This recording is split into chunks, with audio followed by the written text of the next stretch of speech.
ونستهديه ونستغفره ونعوذ بالله من شرور أنفسنا ومن سيئات أعمالنا من يهدي الله فهو المهتد ومن يضلل فلن تجد له وليا مرشدا وأشهد أن لا إله إلا الله وحده لا شريك له وأن محمدا عبده ورسوله وصفيه من خلقه وخليله بلغ الرسالة وأدى الأمانة ونصح الأمة وكشف الله به الأمة وجاهد في سبيل الله حق جهاده حتى أتاه اليقين وأصلي وأسلم عليه وعلى آله وصحبه أجمعين وعلى تابعيهم ومن تبعهم بإحسان إلى يوم الدين.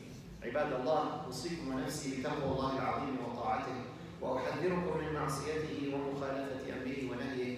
يا أيها الذين آمنوا اتقوا الله ولتنظر نفس ما قدمت لغد واتقوا الله إن الله خبير بما تعملون. Praise be to Allah. We praise Him, we seek His guidance and forgiveness. Whoever Allah guides, none can misguide. And whoever is left without guidance, none can guide besides Allah.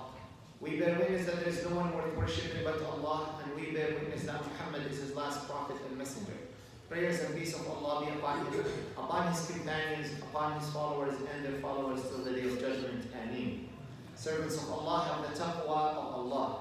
That is, have the balance between the love of Allah, the respect of Allah, and the fear of the consequences of your actions on the day of judgment.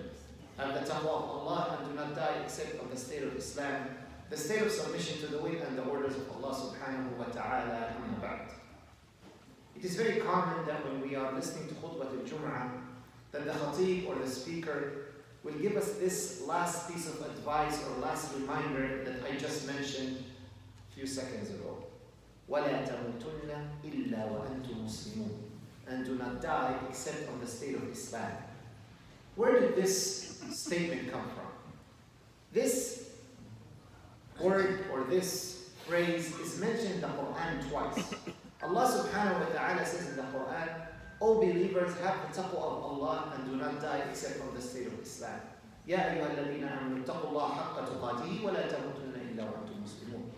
And in another verse, Allah subhanahu wa ta'ala mentions that Prophet Ibrahim and Prophet Yaqub both gave the same advice to their families and to their children. يَا بَنِيَّ إِنَّ اللَّهَ اصْطَفَى لَكُمُ الدِّينَ فَلَا تَمُوتُنَّ إِلَّا وَأَنْتُمْ مُسْلِمُونَ. O my children, your Lord had chosen for you your faith, your religion, so do not die except on the state of Islam.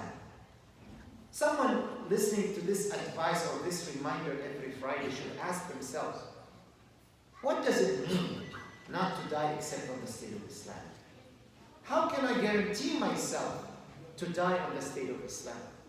How can I assure that I'm applying this advice in my life? Because I don't know when I'm going to die. I don't know what the end of my life will be. And this is something that all of us should contemplate and think about. Especially, we're living in a time that death is happening around us and we're seeing it right and left. You open your computer, you open your phone, you open the TV, people, like there's so much death happening around the world, not because it's more than before, just because now we can see it more. And sometimes we pray janazah, and sometimes we hear about a relative or a family member that we lose or they die. So what is our understanding as Muslims when it comes to the concept of death? Is that something that I should be scared of? Is that something that I should be afraid of talking about? Absolutely not. Prophet Muhammad sallallahu alayhi wa sallam said something very important. He said, أَكْثِرُوا مِن ذِكْرِ هَادِمِ لَذَّاتِ الْمَوْتِ. Keep reminding yourself about the destroyer of every pleasure, which is death. One of the great scholars, one of the great classical scholars, is in Fadl ibn Iyad. He said, كَفَى بِالْمَوْتِ وَعِظًا. The idea of death is a sufficient preacher, is a sufficient teacher, is a sufficient reminder. It's a good reminder. So this is something that we should always keep in our mind. As Muslims, as believers, whenever there is a concept in our faith or a concept in our life, we have to ask ourselves, how does that apply and how can I use that understanding in living my life?